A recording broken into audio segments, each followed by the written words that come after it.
কাকিমা বললেন, অলোক, তুই তো জানিস তোর কাকা বিদেশে। বাড়িতে আমার একা একা থাকতে ভালো লাগে না। তুই যদি আমার পাশে থাকিস তাহলে আমার সহায়ক হয়। তোকে নিয়ে আমি মাঝে মধ্যে গল্প করতে পারি, মার্কেটে যেতে পারি, আমার ভয়ও কম থাকে। চারদিকে যে চোর ডাকাতের উৎপাত বেড়ে চলেছে তাতে আমার একা থাকতে অনেক কষ্ট হয়। তিনি আমাকে তাদের বাসায় থেকে পড়ালেখা করতে বললেন। আমি কাকিমার কথায় রাজি হয়ে গেলাম। আমি মনে মনে চিন্তা করলাম, যেহেতু কাকা বিদেশে থাকেন তাই কাকিমার নিরাপত্তা দেওয়ার দায়িত্ব আমার। আর কাকা কাকিমাকে প্রচণ্ড বিশ্বাস করতেন। তারপর থেকে বন্ধুরা আমি কাকিমাদের বাসায় থাকতে শুরু করলাম। এভাবেই চলছিল আমার জীবন। হঠাৎ একদিন রাতে যখন আমি পড়তে বসলাম তখন কাকিমার রুম থেকে কেমন যেন এক ধরনের অদ্ভুত শব্দ আমার কানে ভেসে আসতে লাগল। শব্দটা শুনে আমি প্রথমেই অবাক হলাম, কারণ আমি জানতাম কাকা বাড়িতে নেই। তাহলে কাকিমার রুম থেকে কেন এরকম শব্দ আসছে? সেই শব্দের রহস্য জানার জন্য আমি কাকিমার রুমে যাওয়ার পর যা ঘটল তা শুনলে বন্ধুরা তোমাদের মাথা ঘুরে যাবে। বন্ধুরা, আজকের গল্পটি অনেক অনেক ইন্টারেস্টিং। আশা করি তোমরা পুরো গল্পটি শুনলে অনেক ভালো লাগবে। তবে বন্ধুরা, গল্পটি শুরু করার পূর্বে তোমাদের নিকট আমার ছোট্ট একটা অনুরোধ। তোমরা দয়া করে আমার চ্যানেলটিকে সাবস্ক্রাইব করে আমাকে সাপোর্ট করবা। তো তাহলে চলো বন্ধুরা, গল্পটি শুরু করি। হ্যালো বন্ধুরা, আমি অলোক দত্ত। আজ তোমাদেরকে যে গল্পটি বলবো সেটি আমার কাকিমা সঞ্জনা দত্তকে নিয়ে। তিনি ছিলেন অসম্ভব সুন্দরী, রূপসী এবং রহস্যময়ী নারী। তার হাসির আড়ালে লুকিয়ে ছিল এক গভীর অন্ধকার যা আমি কখনো কল্পনাও করিনি। আমাদের পরিবার খুব সুখী ছিল। কাকা বহুব্রীহি দত্ত ছিলেন এক সফল ব্যবসায়ী। আমাদের বাড়িতে হাসি আনন্দে দিন কেটে যাচ্ছিল, কিন্তু সবকিছু বদলে গেল কাকার বিদেশ যাত্রার পর। কাকা বিদেশ যাওয়ার পর আমি কাকিমাদের বাড়িতে থাকতাম। রাত গভীর হলে আমি প্রতি রাতে এক অদ্ভুত শব্দ শুনতে পেতাম। কখনো দরজার খটখট, কখনো অস্পষ্ট ফিসফিসানি। শব্দগুলো যেন ধীরে ধীরে আমার মনে অজানা ভয় তৈরি করছিল। প্রথমে ভেবেছিলাম হয়তো বাতাসের খেলা, কিন্তু এক রাতে শব্দটা এত স্পষ্ট হয়ে উঠল যে আমি আর চুপ থাকতে পারলাম না। আমার কৌতূহল আমাকে বাধ্য করল সত্য খোঁজার জন্য। আমি সিদ্ধান্ত নিলাম কাকিমার ঘরের সামনে সিসি ক্যামেরা লাগাবো। হয়তো এতে রহস্য উন্মোচন হবে। পরের রাতেই আমি ক্যামেরার ফুটেজ দেখতে বসি। কিন্তু যা দেখলাম তা আমার জীবন বদলে দিল। আমি রাতভর সিসি ক্যামেরার ফুটেজ দেখে অবাক হয়ে গেলাম। ক্যামেরায় ধরা পড়েছিল কাকিমার ঘরের দরজার সামনে এক রহস্যময় ছায়া। ছায়াটি স্থির ছিল না, বারবার আকার পরিবর্তন করছিল, যেন কেউ সেখানে দাঁড়িয়ে কিছু করতে চাইছে। তবে সবচেয়ে অস্বাভাবিক ছিল, মাঝরাতে যখন কাকিমা ঘুমিয়েছিলেন তখন দরজার কবাট ধীরে ধীরে নড়তে শুরু করেছিল, কিন্তু ঘরে কোনো মানুষ ছিল না। আমি শিউরে উঠলাম। এতদিন যা কল্পনা করছিলাম তা হয়তো সত্যি। ঘরের মধ্যে কোনো অদৃশ্য শক্তি ছিল। পরদিন সকালে আমি কাকিমাকে সব জানালাম। তিনি প্রথমে আমার কথা বিশ্বাস করতে পারছিলেন না। তারপর যখন তাকে ফুটেজ দেখালাম তখন তার মুখ ফ্যাকাশে হয়ে গেল। কাকিমা চুপচাপ কিছুক্ষণ বসে থাকলেন, তারপর ধীরে বলে উঠলেন, অলোক, এটা কোনো সাধারণ ব্যাপার নয়। হয়তো এই সমস্যা থেকে বাঁচার জন্য আমাদের কোনো উপায় খুঁজে বের করতে হবে। আমি কাকিমাকে আশ্বস্ত করলাম যে আমরা একসঙ্গে এই রহস্যের সমাধান খুঁজে বের করব। কিন্তু এর মধ্যেই রাত আসতে শুরু করল। এবং আমি জানতাম আজও সেই রহস্যময় উপস্থিতি ফিরে আসবে। রাত গভীর হলে আমি আর কাকিমা একসঙ্গে বসে ফুটেজ পরীক্ষা করছিলাম। আগের রাতের তুলনায় এবার আরও কিছু অস্বাভাবিক ঘটনা ধরা পড়েছিল। আমরা দেখতে পেলাম কাকিমার ঘরের জানালার পর্দা একবার উড়ে উঠল, তারপর স্থির হয়ে গেল, কিন্তু বাতাসের কোনো প্রবাহ ছিল না। হঠাৎ কাকিমার শয়নকক্ষের আয়নায় ধোঁয়াটে ছায়ার আভাস ফুটে উঠল, যেন কেউ সেখানে দাঁড়িয়ে থেকে আমাদের দিকে তাকিয়ে আছে। কাকিমা আতঙ্কিত হয়ে বললেন, অলোক, এটা ভালো কিছু নয়। আমাদের কিছু করতে হবে। আমি সিদ্ধান্ত নিলাম এবার কারো সাহায্য নিতে হবে। তাই পরদিন আমি কাকিমাকে এক অভিজ্ঞ সাধু বাবার কাছে নিয়ে গেলাম। তিনি আমাদের কথা শুনে গভীর চিন্তায় পড়লেন। সাধুবাবা বললেন, এটি কোনো সাধারণ ঘটনা নয়। এখানে অতিপ্রাকৃত শক্তির উপস্থিতি রয়েছে। তোমাদের সাহস রাখতে হবে এবং তার রহস্য উদ্ঘাটন করতে হবে। তিনি আমাদের 3টি শর্ত দিলেন, যেগুলো পালন করলে হয়তো এই সমস্যা দূর হতে পারে। প্রথম শর্ত, কাকিমাকে তার অতীত সম্পর্কে কিছু গুরুত্বপূর্ণ সত্য প্রকাশ করতে হবে। দ্বিতীয় শর্ত, ঘরের নির্দিষ্ট স্থানে বিশেষ মন্ত্র দ্বারা পরিশুদ্ধিকরণ করতে হবে। তৃতীয় শর্ত, এই রহস্যময় শক্তিকে দূর করার জন্য কাকিমাকে একটি গুরুত্বপূর্ণ সিদ্ধান্ত নিতে হবে, যা তার জীবন সম্পূর্ণ বদলে দিতে পারে। আমাদের সামনে কঠিন পথ ছিল, কিন্তু আমাদের উদ্দেশ্য ছিল, এই রহস্যের সমাধান করতেই হবে। সাধুবাবার দেওয়া 3টি শর্ত আমাদের মনকে আরও দ্বিধায় ফেলে দিল। কাকিমা কিছুক্ষণ নীরব থাকার পর গভীর শ্বাস নিয়ে বললেন, আমার অতীত নিয়ে কোনো কথা আমি বলতে চাই না অলোক। তবে সত্যিই আমি এই অভিশাপ থেকে মুক্তি চাই। আমি কাকিমাকে বললাম। কাকিমাকে সাধুবাবার কথা অনুযায়ী আপনার অতীতের কিছু তথ্য আমাদেরকে দিতে হবে। তা না রহস্যের সমাধান খুঁজে বের করা যাবে না। তারপর বন্ধুরা, আমি কিছুক্ষণ অপেক্ষা করছিলাম কাকিমার মুখ থেকে সত্য শোনার জন্য। তিনি ধীরে ধীরে বলতে শুরু করলেন, তোমার কাকা বহুব্রীহি আমাকে বিয়ে করার আগেও আমি এই সমস্যার মুখোমুখি হয়েছিলাম। তখনও মাঝরাতে এসব অদ্ভুত ঘটনা ঘটত। আমাদের আগের বাড়িতেও একই ধরনের ছায়া দেখা যেত। প্রথমে আমি ভাবতাম হয়তো আমার মনের কল্পনা, কিন্তু পরে বুঝলাম এটা কিছুই নয়, বরং আমার অতীতের কোনো না কোনো ঘটনা এর পেছনে দায়ী। আমি বিস্মিত হলাম। তাহলে সমস্যাটা অনেক পুরনো? তিনি মাথা নাড়লেন, হ্যাঁ, এবং এখন মনে হচ্ছে এর সমাধান না করলে এটি আরও ভয়ঙ্কর হয়ে উঠতে পারে। আমরা সাধুবাবার কাছে ফিরে গেলাম। তিনি আমাদের বললেন, এই ছায়ার সাথে তোমার জীবন জড়িত সঞ্জনা। তোমাকে তার শিকড় খুঁজে বের করতে হবে। সাধু বাবার কথা শুনে আমার মনে নতুন প্রশ্ন উকি দিল, এই রহস্যের মূল কোথায়? কাকিমার অতীতের কোন ঘটনা এই ছায়াকে এত শক্তিশালী করে তুলেছে? কাকিমার অতীত সম্পর্কে জানার পর আমার মনে অজস্র প্রশ্ন দোলা দিল। এই রহস্য কি শুধুই একটি অতিপ্রাকৃত ঘটনা, নাকি এর পেছনে আছে আরও গভীর কোনো সত্য?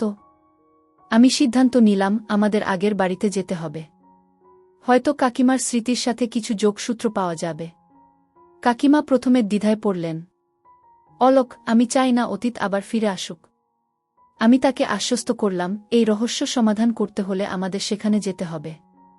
আমরা একসঙ্গে এই সমস্যার মোকাবিলা করব। পরদিন সকালে আমরা পুরনো বাড়িতে পৌঁছলাম। জায়গাটি বহু বছর ধরে পরিত্যক্ত অবস্থায় ছিল। কিন্তু দরজায় সামনে যেতেই কাকিমা কেন যেন এক অদ্ভুত কণ্ঠে কাঁদতে শুরু করল। এই বাড়ির দেয়ালে আমার অনেক স্মৃতি আটকে আছে। আমরা ভেতরে প্রবেশ করলাম। ধুলোময়লা জমে থাকা ঘরগুলোর একটিতে কাকিমা থমকে দাঁড়ালেন। তিনি একটা পুরনো কাঠের আলমারি খুললেন, আর তার ভেতর থেকে বেরিয়ে এল একটা পুরনো ডায়েরি। ডায়েরির প্রথম পৃষ্ঠায় লেখা ছিল, যে সত্য একদিন হারিয়ে গিয়েছিল তা ফিরে আসার অপেক্ষায়। আমরা একে অপরের দিকে তাকালাম। এই ডায়েরির ভেতরেই হয়তো লুকিয়ে আছে সেই অশুভ ছায়ার রহস্য। আমি ধীরে ধীরে ডায়েরির পৃষ্ঠাগুলো উল্টাতে লাগলাম। শব্দগুলো যেন কাকিমার স্মৃতিকে এক গভীর সময়ের মধ্যে ফিরিয়ে নিয়ে যাচ্ছিল। কাকিমা নিঃশব্দে বসে থাকলেন, চোখে এক অদ্ভুত ভয়। আমি এই লেখা বহু বছর ধরে ছুঁইনি অলোক, কিন্তু মনে হচ্ছে আজ সত্যের মুখোমুখি হতে হবে। ডায়েরির ভেতর এক জায়গায় লেখা ছিল, সেদিন রাতের সেই মুহূর্ত ছিল আমার জীবনের সবচেয়ে ভয়ঙ্কর সময়। আমি জানতাম অদৃশ্য কোনো শক্তি আমাকে অনুসরণ করছে। আমরা একে অপরের দিকে তাকালাম। এর মানে এই রহস্য বহু বছর ধরে কাকিমার জীবনের সাথে জড়িয়ে রয়েছে। হঠাৎ ঘরের বাতি মৃদু কেঁপে উঠল। জানালার পর্দা একটু নড়ে গেল।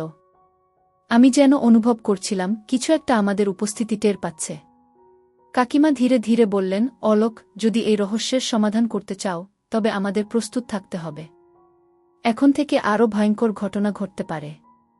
আমার মনে অদ্ভুত অনুভূতি হচ্ছিল। রহস্যের জট খুলতে শুরু করেছে, কিন্তু সামনে আরও অনেক চ্যালেঞ্জ অপেক্ষা করছে। কাকিমা বলল, অলোক, তুমি পারবে তো? আমি বললাম, কাকিমা, তুমি কোনো চিন্তা করো না। তুমি শুধু আমাকে সঠিক সময়ে সঠিক তথ্য দিয়ে সহায়তা করো। তারপর বন্ধুরা, ডায়েরির পুরনো পৃষ্ঠাগুলো উল্টাতে উল্টাতে আমরা একটি জায়গায় এসে থামলাম। কাকিমা চুপচাপ কিছুক্ষণ তাকিয়ে থাকলেন। এরপর নিঃশব্দে বললেন, এই জায়গাটাই। এখানে সবকিছু শুরু হয়েছিল। আমি দ্রুত সেই অংশ পড়তে শুরু করলাম। সেই রাতে আমি একা ছিলাম। আচমকা দরজা ধীরে ধীরে খুলে গেল, যেন কেউ ঢুকতে চাইছে। আমি কিছুই দেখতে পাইনি, কিন্তু অনুভব করতে পারছিলাম ঘরটা হঠাৎ ঠান্ডা হয়ে গেছে। আমার হৃদস্পন্দন বেড়ে গেল। কাকিমা আমাকে বলল, আমরা কি এই রহস্যের সত্যিকার উত্তর পেতে চলেছি? কাকিমা চোখ বন্ধ করে কিছু মনে করার চেষ্টা করলেন। এটা এমন একটা শক্তি যা আমাকে বহু বছর ধরে তাড়া করে আসছে। কিন্তু কেন? ঠিক তখন বাতাস যেন আরও ভারী হয়ে উঠল। জানালার কাছে অদ্ভুত ধোঁয়াটে ছাপ দেখা গেল। মনে হচ্ছিল আমাদের উপস্থিতি কেউ অনুভব করছে।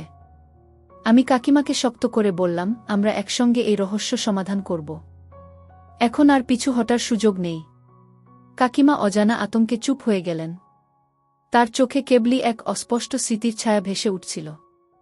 আমি ধীরে ধীরে বললাম, আমরা যদি সত্য জানতে চাই তাহলে ভয়কে জয় করতে হবে। কাকিমা একটু সময় নিয়ে বললেন, আমি সবসময় ভেবেছি এটা কোনো অলৌকিক ঘটনা, কিন্তু এখন মনে হচ্ছে এর পেছনে বাস্তব কোনো কারণ থাকতে পারে। আমি ডায়েরির শেষ কয়েকটি পৃষ্ঠা খুললাম। সেখানে লেখা ছিল, যে ছায়া আমাকে অনুসরণ করে তা একদিন আমার কাছ থেকে কিছু চেয়েছিল। আমি ভয় পেয়েছিলাম, কিন্তু আজ বুঝতে পারছি সে কেবল অপেক্ষা করছিল। তখন আমাদের শীতল অনুভূতি ছড়িয়ে পড়ল। ঠিক তখন জানালার পর্দা আবার নড়তে শুরু করল, বাতাস ভারী হয়ে উঠল। মনে হচ্ছিল কেউ আমাদের সাড়া দিতে চাইছে। কাকিমা মৃদু কণ্ঠে বললেন, অলোক, সত্য প্রকাশের সময় এসে গেছে। এই রহস্যের সমাধান করতেই হবে। আমরা বুঝতে পারলাম অতীতের সেই ঘটনা আমাদের জীবনের মোড় ঘোরাতে চলেছে। আমাদের চারপাশের বাতাস যেন ক্রমেই ভারী হয়ে উঠছিল। কাকিমা আমার দিকে তাকিয়ে বললেন, অলোক, তুমি প্রস্তুত তো? আমি মাথা নাড়লাম। যা কিছুই হোক, আজ আমরা এই রহস্যের শেষ অধ্যায়ে পৌঁছাব। ডায়েরির শেষ পৃষ্ঠায় একটি পুরনো চিঠি সংযুক্ত ছিল। কাগজটি বিবর্ণ হয়ে গেছে, তবু শব্দগুলো স্পষ্ট ছিল, যে অন্ধকার এতদিন ধরে আমাকে অনুসরণ করেছে তার শেষ সময় এসে গেছে। আমি জানি যে সত্য লুকানো ছিল তা প্রকাশ পেতে চলেছে। ঠিক তখনই বাতাসে এক অদ্ভুত চাপ অনুভব করলাম। জানালার কাছে অস্পষ্ট একটি ছায়া ভেসে উঠল, যেন কেউ আমাদের পর্যবেক্ষণ করছে। কাকিমার চোখে আতঙ্ক। তিনি বললেন, এটি বহু বছর ধরে আমার জীবনকে প্রভাবিত করেছে, কিন্তু আজ আমাদের শেষ চেষ্টা করতে হবে। আমি দ্রুত সাধুবাবার দেওয়া মন্ত্র পড়তে শুরু করলাম। কাকিমা চোখ বন্ধ করে প্রার্থনা করছিলেন।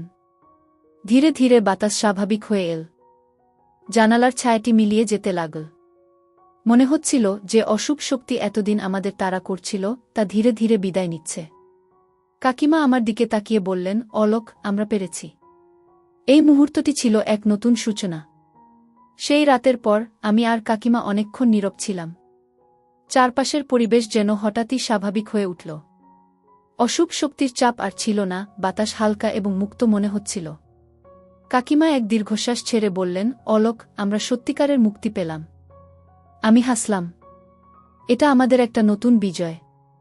আমরা ভয়কে পেছনে ফেলেছি এবং নতুনভাবে এগোতে পারব। পুরনো বাড়িটি আমরা ছেড়ে চলে এলাম। কাকিমার মুখে সেই ভয় আর নেই, বরং আত্মবিশ্বাসের ছাপ ছিল। সেই রাত আমাদের শিখিয়েছে যে রহস্য আমাদের ভয় দেখায় তা সত্য জানার মাধ্যমে দূর করা সম্ভব। পরিশেষে বন্ধুরা, আমি তোমাদের বলতে চাই, জীবন এক রহস্যময় যাত্রা, যেখানে ভয় আমাদের পথরোধ করতে পারে। কিন্তু কাকিমা আর অলোকের মতো আমরাও যদি সাহস নিয়ে সত্যের মুখোমুখি হই, তবে কোনো অন্ধকারই আমাদের দমিয়ে রাখতে পারবে না। ভয়কে জয় করার মধ্যেই লুকিয়ে আছে মুক্তি, আর সেই মুক্তিই আমাদের নিয়ে যায় এক নতুন সূচনার দিকে। তাই চলো আমরা সবাই মিলে ভয়ের ছায়াকে পেছনে ফেলে এগিয়ে চলি নতুন আলোর পথে, নতুন গল্পের শুরুতে। বন্ধুরা, আজকে এই পর্যন্তই। আবারও আসবো তোমাদের মধ্যে নতুন কোনো ভিডিও নিয়ে। ভিডিওটি যদি তোমাদের ভালো লাগে তাহলে একটি লাইক দাও। প্রতিদিন আমি তোমাদেরকে একটা করে নতুন গল্প উপহার দিব। তাই তোমাদেরকে অনুরোধ করে বলছি, তোমরা যদি এই রকম ধরনের ইন্টারেস্টিং গল্প পেতে চাও তাহলে দয়া করে আমার চ্যানেলটি সাবস্ক্রাইব করো। পরিশেষে তোমাদের সকলের সুস্বাস্থ্য কামনা করি। ভিডিওটি দেখার জন্য তোমাদের সকলকে অসংখ্য ধন্যবাদ।